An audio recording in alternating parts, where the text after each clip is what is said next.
Entrevista a Mujeres Bambú, Rita Almanza, toma 1.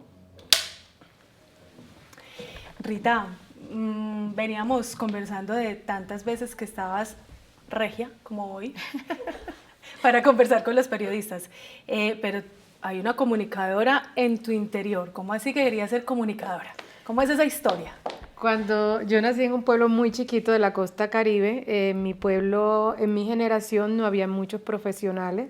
Realmente pienso que podían haber 2 o 3 profesionales en todo el pueblo y no teníamos muchos referentes, pero a mí me llamaba muchísimo la atención eso que veíamos en televisión, las presentadoras, el reportaje. Entonces también yo sentía que tenía habilidades para comunicarme en público, que a mí eso no me daba pena.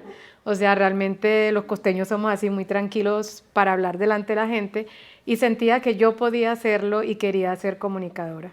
Y resultaste siendo enfermera. Pero a ver, eso tiene una historia familiar también ahí de fondo. ¿Quién fue el que dijo, ella no va a ser comunicadora ni periodista, va a ser enfermera? ¿Cómo fue ese cuento? Cuando yo termino mi colegio y le digo a mi papá que yo quiero ser enfermera, que quiero ser comunicadora, perdón, entonces ocurre un hecho histórico y es que matan a Diana Turbay. Entonces empieza una discusión en mi casa. Yo vengo de una familia muy patriarcal, criada por 3 abuelas, mi mamá, mi papá, mis hermanos, y realmente en la costa ese tema del machismo pues es muy fuerte y en esa época mucho más. Entonces ellos toman la decisión como por mí y dicen, no, ya no puede estudiar eso porque los están matando. Y además porque las mujeres periodistas para que puedan sobresalir tienen que hacer favores, a veces sexuales. Qué bueno esas comillas. Sí, entonces no queremos eso para la niña, entonces eso no. Entonces mi hermano estaba estudiando en Cartagena, lo llamaron y le dijeron, escoja una carrera para que su hermana estudie, y de esa manera a mí me seleccionaron. Él escoge enfermería porque él estaba estudiando medicina y él hoy en día se ríe porque cuando de la universidad me llaman que ay, que qué chévere, que mira cómo has dejado en alto el nombre de la escuela. Él dice, les voy a decir la verdad, que tú no querías ser enfermera. Pero, ¿y por qué no medicina? ¿El por qué dice enfermería y no medicina? ¿Tiene algo que ver con este tema de que siempre las mujeres tienen que estudiar enfermería? Esos estereotipos que a veces tenemos con las profesiones y que son tan innecesarios y que hacen mucho daño la mayoría de las veces. Bueno, realmente ahí hay varios contextos y es que para estudiar medicina se tenían otros requisitos que yo en ese momento no surtía. Yo me gané el Andrés Bello de mi pueblo, pero yo tenía 300 puntos en mi puntaje del ICFES y para entrar a medicina se necesitaban 320 puntos. Entonces alguien diría, pues vuelve y presenta el ICFES, pero realmente los pongo en mi contexto. Un pueblo extremadamente pobre, un solo colegio, nosotros no sabíamos que era un pre-ICFES. Nosotros no teníamos una preparación, un colegio público en paro, no habían referentes de profesiones en mi pueblo, mi hermano, nosotros somos la primera generación de profesionales de mi familia, entonces realmente no era una decisión, ni siquiera yo tenía esas opciones en mi cabeza, porque no tenía nadie de referencia para eso. Realmente lo único que teníamos en la cabeza era mi papá y mi mamá, que tampoco estudiaron, que nos decían todo el tiempo, tienen que estudiar, porque ustedes tienen que ser alguien en la vida, y mi papá nos decía, tienen que estudiar para que usted no le aguante vaina a ningún hombre en su vida. Ay, me parece estar Entonces escuchando yo venía así como, veníamos como, esa era la única instrucción que teníamos. Realmente en este otro escenario yo hubiera tenido otra oportunidad y tal vez hubiera escogido otra carrera, pero encontré una vocación también en lo que estaba estudiando y realmente aprendí a amar mi carrera.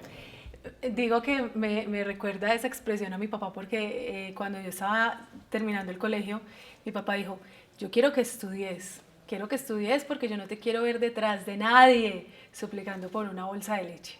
Porque en ese momento, cuando yo estaba saliendo de bachillerato, algunos de mis familiares pues habían quedado en embarazo, eran adolescentes embarazadas, y mi papá decía, me parece muy triste que no puedan estudiar, yo quiero que puedas estudiar y que te puedas realizar.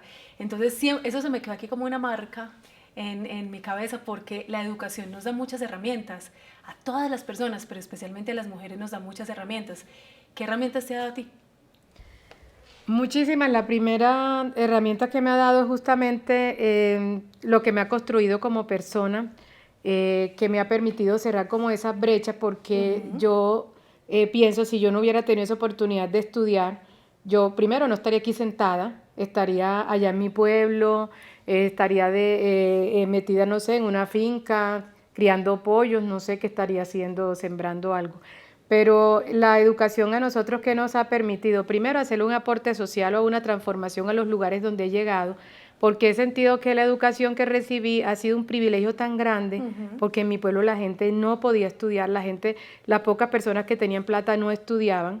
Cuando mi hermano dice yo quiero ser médico, fue una burla en mi pueblo porque la gente decía, mírale la pretensión al otro y que médico si no estudiaron los que tienen plata menos él. Entonces cuando mi hermano se presenta a la universidad pública, que es como se presentan 8,000 personas y entran 100, y él logra pasar, se empiezan a romper como esos paradigmas, Sí. y eso también me va abriendo a mí un camino, y a mis hermanos, que dijimos sí se puede.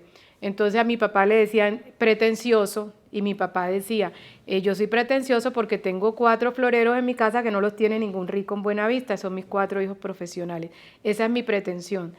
Que él hubiera hecho eso por nosotros y que yo hubiera salido de ese contexto, lograr salir de allá, a mí me entrega como una responsabilidad tan grande, y es que a través de mi profesión, a donde llego, yo intento transformar lo que está a mi alrededor, ya sea con el servicio que presto o ayudando a que otras personas vean que esto es posible realmente.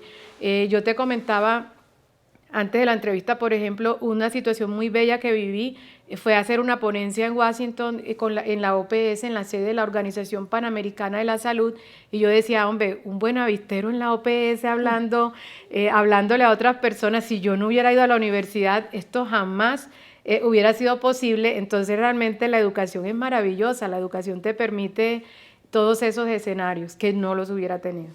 Bueno, pero ¿en qué momento llega ese punto en el que soy enfermera, pero la epidemiología me llama?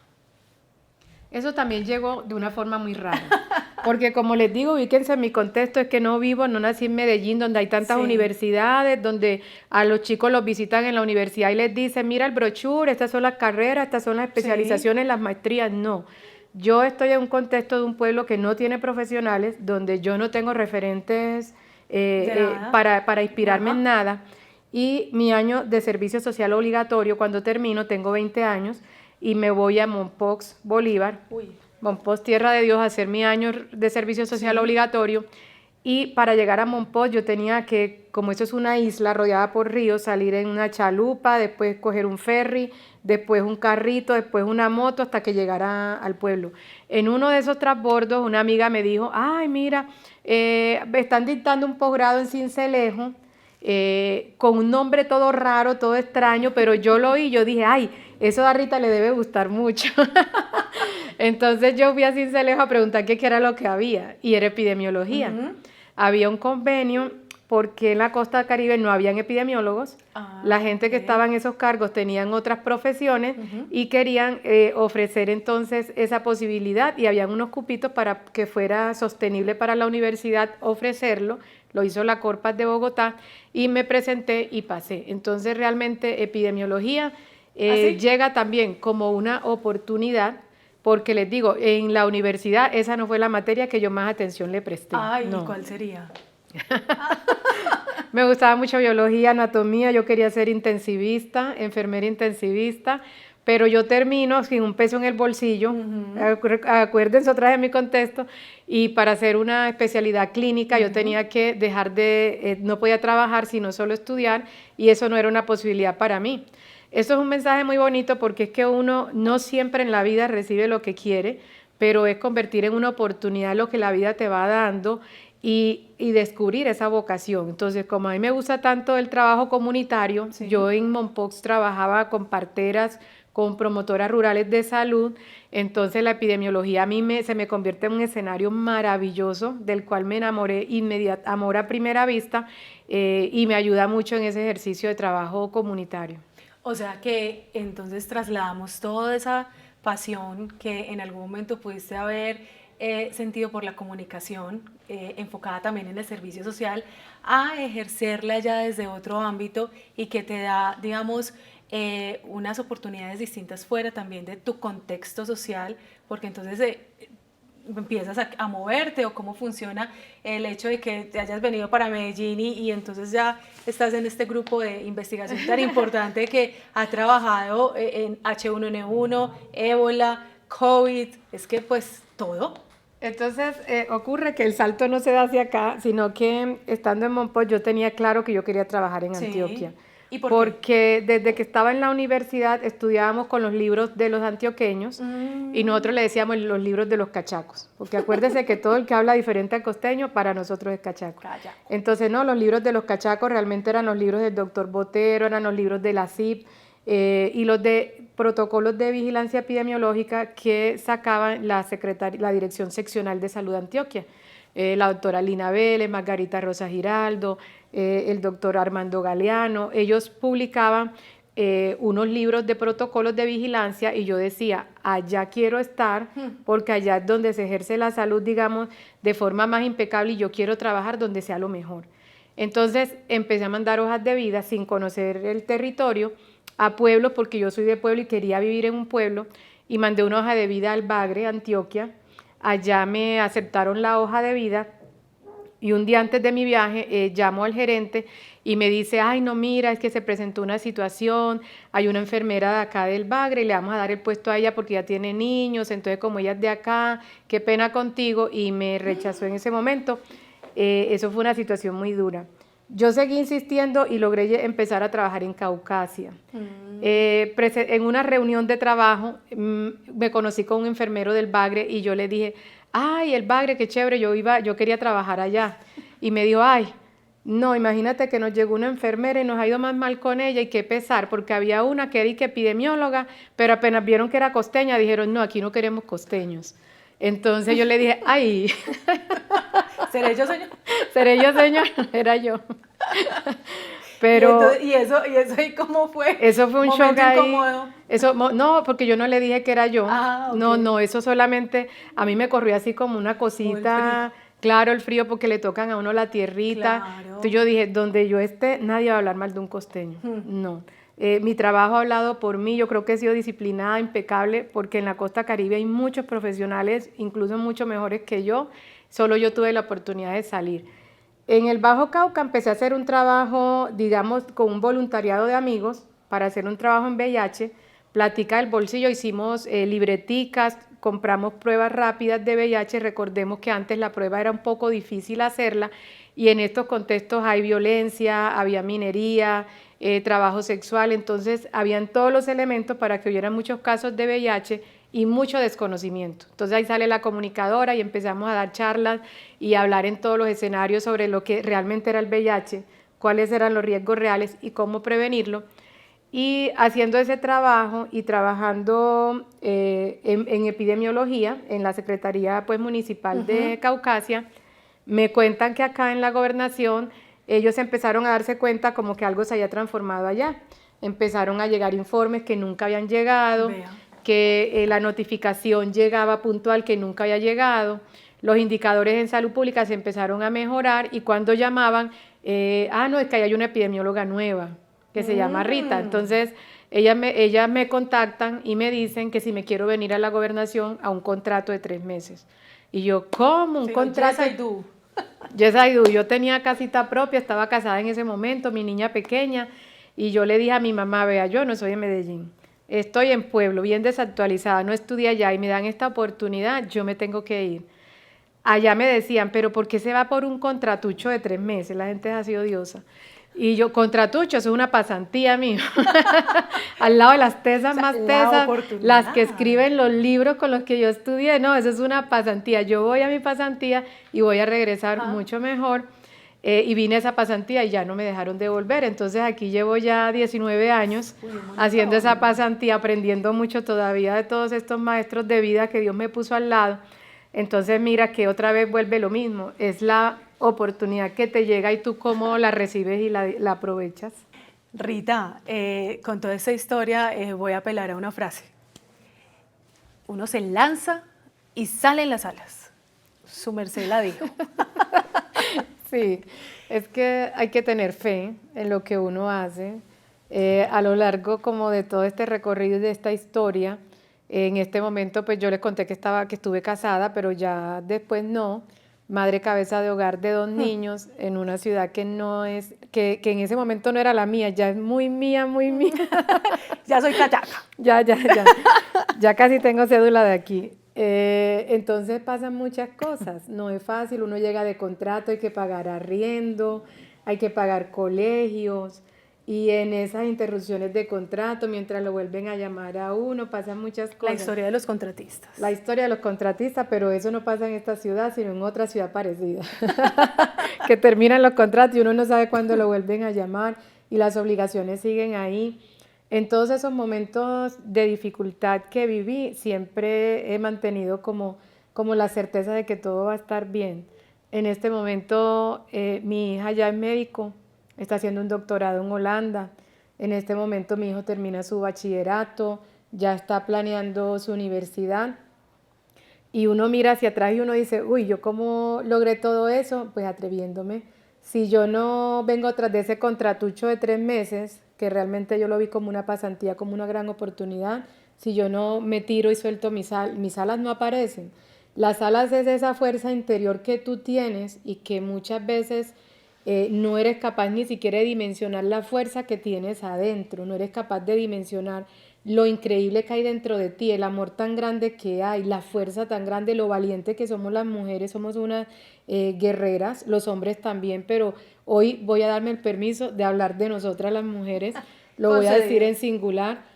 Cuando nosotras nos enfrentamos a esas situaciones, siempre le tuve miedo, yo veía a esas mujeres que crían los hijos solas, yo decía, Dios mío, ¿cómo harán? Y cuando yo estuve en esos zapatos fui capaz. Siempre tuve miedo cuando llegué por primera vez a la ciudad de Cartagena, nunca me había subido a un bus y fui capaz.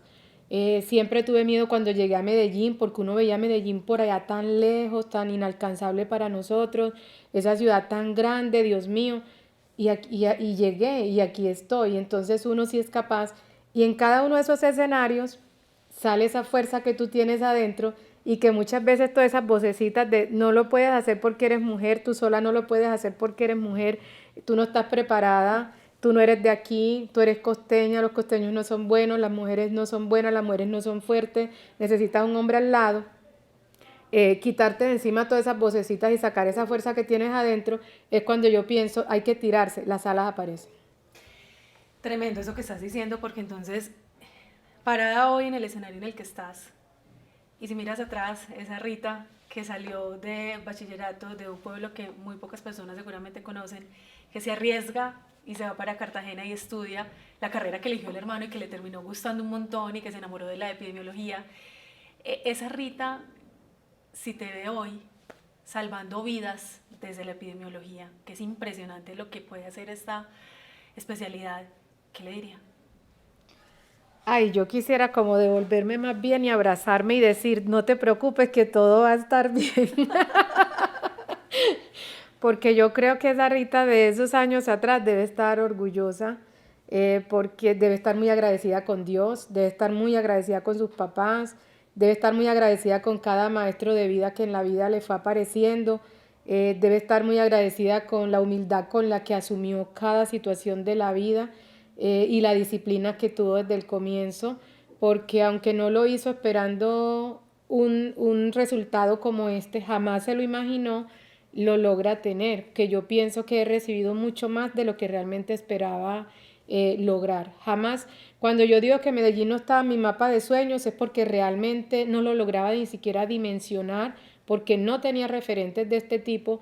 Nunca me imaginé liderando la epidemiología para Antioquia o para Medellín. Jamás me imaginé en este escenario teniendo a veces hasta más de 200 personas a cargo de todas las profesiones, médicos, psicólogos, nutricionistas. Jamás me imaginé teniendo una casita propia en Medellín, eso es un sueño, o sea, es realmente, y jamás me imaginé el empoderamiento que también logro tener, y jamás me imaginé quitarme un montón de vocecitas de encima que todo el tiempo me costaba, me hacía que las cosas me costaran más trabajo.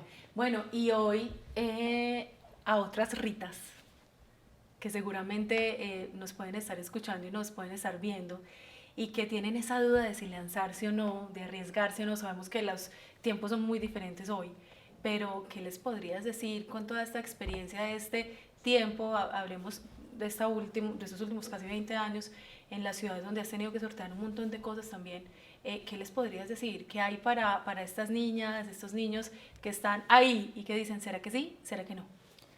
Yo, un ejercicio que aprendí a hacer es que cuando yo tenía 30 años y tenía un poco de situaciones muy adversas alrededor, yo pensaba, bueno, y la Rita a los 40, ¿dónde quiere estar?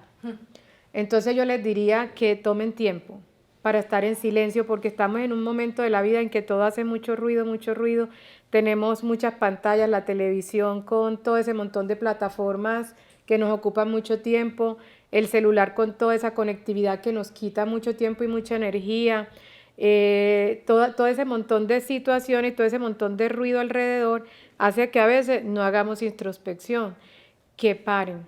Yo les diría paren, tome tiempo para sí misma, saque tiempo para pensarse y reflexionarse en 10 años dónde te quieres ver. Esta es la mujer que tú quieres ser, la mujer que eres hoy, estás satisfecha con lo que eres feliz, porque, y más que eres feliz, tienes paz en tu interior contigo misma, estás satisfecha contigo misma, mírate al espejo, atrévete a mirarte y piensa que lo que vas a construir, saca la fuerza para que cuando tengas esos otros 10 años más, le digas a la otra, hey, gracias por traerme hasta aquí, lo lograste hacer por mí. Entonces yo les diría, saquen tiempo para eso porque el tiempo va corriendo a una velocidad y no te das cuenta y te ves en un lugar donde no querías estar, pero ocurre porque no lo planeaste. Entonces cualquier camino te sirve, a lo que vaya apareciendo es lo que vas haciendo y la vida no puede el viento llevarme como una hojita donde él quiera, sino que yo tengo que determinar a dónde quiero ir y eso lo hago cuando tomo tiempo para pensarme, hacer esa introspección sobre mi vida. Hay algo que estás haciendo que me encanta y que también quiero dejar acá sobre la mesa y es hablarse bonito. Creo que a las mujeres nos cuesta hablarnos bonito muchas veces, hablarle a la mujer de un año atrás, de un día atrás, de un mes atrás, y pensarse en que todo lo que ha hecho y todo lo que ha construido ha valido el esfuerzo, ni siquiera la pena, ha valido el esfuerzo, ha valido la intención, ha valido el interés. A veces nos damos muy duro, mucha varilla, nos sentimos culpables de muchísimas cosas que no es necesario traer ese sentimiento todo el tiempo. Y creo que lo que estás haciendo es muy valiente y muy valioso y hace parte de lo que es esta filosofía de Mujeres Bambú. Hoy te sientes una mujer bambú. Ay, en este espacio. El color fue al azar. Además. Estoy verdecita como un bambú. Hoy me siento, espero que mi historia pueda inspirar. Pues yo inicialmente siempre mi referente era mi hija y mi fuerza y mi motor, mis hijos. Y yo decía, pues yo, ¿qué estoy haciendo con mi vida? ¿Qué estoy haciendo con mis relaciones? ¿Qué hago? ¿Qué relación tengo con mi conciencia principalmente, con mi ética?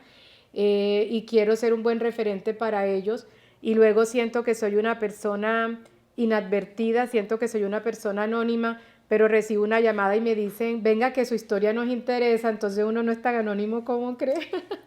Entonces espero que las personas que me logran ver, porque a veces en esa carrera uno no logra ver todo el montón de mujeres que hay alrededor, que me logran ver, se puedan llevar un poquito de mi historia y que piensen que sí se puede, que el lugar donde nacimos no nos determina, aunque sí nos marca mucho, que nos toca sortear a veces más obstáculos que a otras personas, pero que con disciplina, determinación y amor propio lo logramos hacer. Que no es gratis, que nos cueste trabajo reconocernos porque nos enseñaron que eso era vanidad, que eso era inapropiado, que esas vocecitas pues de las que le hablaba. Pero un ejercicio muy lindo es regresen a esa primera infancia. Eso nos marca tanto. Claro. Cuando yo tenía menos de 5 años, yo escuchaba muchas voces que decían, ay, qué pesar, y nació negrita. Entonces yo crecí creyendo como que este color era feo y decirme ahora, ay, qué piel tan bonita, me encanta mi color. Atrevernos a esas cosas y abrazar a esa niña, devolvernos en ese pensamiento, abrazarle y decirle, tu color de piel es hermoso, te ves divina. Aprendamos a creernos a nosotros mismos porque si nosotros mismos no nos queremos, ¿quién nos va a querer?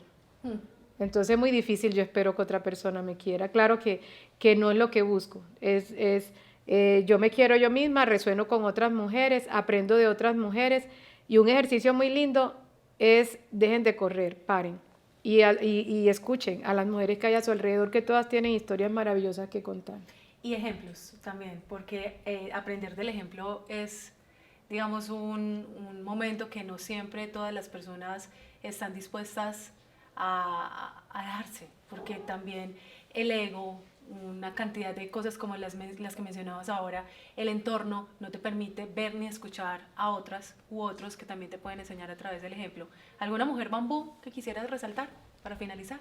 Dios mío, hay muchas, pero yo hoy quisiera resaltar esas mujeres que parecen anónimas y son las madres cabezas de familia que conozco en las comunas de Medellín, que, Dios mío, si yo con todas las herramientas que tengo sentí que me costaba mucho trabajo sacar mis hijos adelante, estas mujeres cabeza de hogar con un salario mínimo o con un trabajo informal, enseñando valores en su casa, sobreponiéndose a entornos de violencia, que a veces su compañero fue arrebatado por la violencia o que sus hijos fueron reclutados a la violencia y estas mujeres se mantienen intactas en su ética, intactas en su moral, educando a esos hijos con un montón de valores. Esas son mis mujeres bambú. Yo quiero, hay muchísimas que son muy famosas, pero yo hoy quiero dedicarle ese reconocimiento a ellas porque son mujeres realmente inspiradoras. A mí se me eriza la piel de hablar de ellas y las conozco cuando visito nuestras comunas, nuestros barrios, cuando me siento con esas líderes comunitarias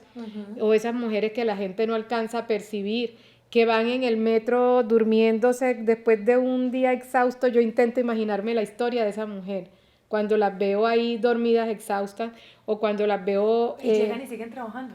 Y llegan a la casa a preparar el almuerzo para el otro día, a revisar tareas. Intento imaginarme la historia de esas mujeres y yo saco fuerza de ahí y nuevamente alimento mis alas. Para que cuando te vuelvas a lanzar, vuelvan a aparecer, van a estar ahí. Enfermería fue una elección también importante en tu vida, pero muchas personas consideran que tal vez no estudian medicina porque no están lo suficientemente preparadas o porque consideran que tienen que dar un paso mucho más grande o no se consideran merecedoras y entonces consideran también en algunas ocasiones que la enfermería no está al nivel de la medicina y no la tienen como muy mapeada y a veces la ven como muy por debajo de lo que realmente puede ser. Nos has demostrado acá que ser enfermera es todo un reto y toda una profesión realmente. Sí, son dos profesiones realmente diferentes. Lo que pasa es que mucho se atribuye como a los roles. Entonces, los roles de cuidado habitualmente se le han atribuido a las mujeres. Entonces, si en la familia hay 2 hombres y 2 mujeres, ¿quién va a cuidar a los papás cuando envejezcan? Son las mujeres. Nunca se dice, el hombre lo va a hacer. Entonces ahí hay un tema también relacionado con esas etiquetas que nos quieren colocar, como si nosotros fuéramos, digamos, inferiores o estudió enfermería porque no podía ser médico, porque no era hombre. No, hay muchas mujeres en la medicina, muchas mujeres aportando en la ciencia con las mismas capacidades.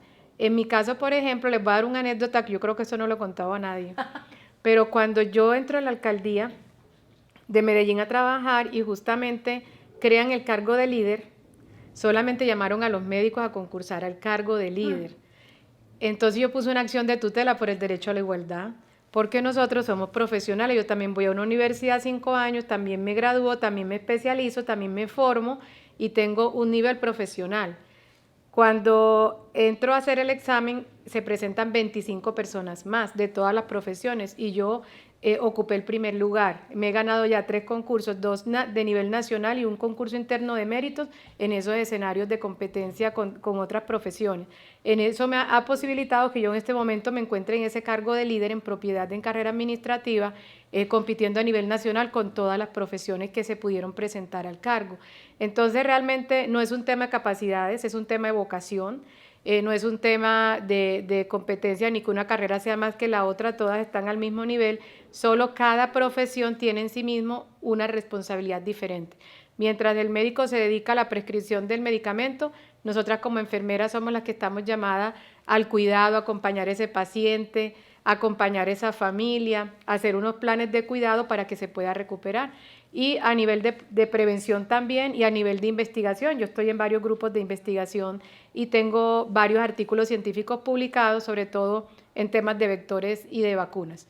Entonces mira que realmente ese ejercicio que tú le des, el estatus que tú le des, pero todos estamos al mismo nivel. Es una profesión. Hay que quitar el estigma definitivamente de las profesiones. Quitar el estigma y quitar que ese es un rol de mujer porque es de cuidado, entonces eso no es profesión porque es que las mujeres siempre son las que cuidan. No, eso sí hay que estudiarlo y costó bastante trabajo sacarlo adelante.